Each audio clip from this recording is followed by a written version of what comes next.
नमस्कार शेतकरी मित्रांनो, मी ज्ञानेश्वर चव्हाण, अदस्का इंडिया प्रायव्हेट लिमिटेड या कंपनीचा प्रतिनिधी. आज आपण आलो आहोत लोणार तालुक्यातील सोमठाणा या गावी. आपण सध्या उभे आहोत प्रताप शिंदे या प्रगतशील शेतकऱ्याकडे. तर त्यांनी आपल्या अदस्काचे काही प्रोडक्ट वापरले होते. तर त्यांना कशा प्रकारे रिझल्ट मिळाले आपण त्यांच्याकडनं जाणून घेऊया. अंबादास शिंदे, राहणार सोमठाणा, तालुका लोणार येथील रहिवासी आहे. तरी आपण अलास्काचे एक प्रोडक्ट वापरला होता.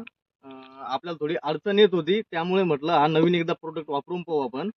तर हा फर्टिसिल 43.5 नावाचा प्रोडक्ट वापरला आपण. याने आपल्याला एवढे चांगल्या प्रकारे प्रतिसाद दिला या प्रोडक्टने, खूप चांगल्या प्रकारे.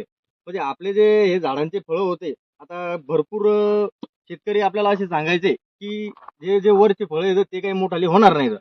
पण आपण हा प्रोडक्ट वापरला, त्यामुळे आपले जसे खालची जी फळांची लागवड आहे, त्याच प्रकारचे वरी सुद्धा फळं फुगत आहेत आणि त्यामधलं सीड सुद्धा फुगत आहे. तरी तुम्ही एकदा बघू शकता की सीडाचा आपल्याला जसं या प्रोडक्टचा आपल्याला चांगल्या प्रकारे अनुभव भेटला आहे.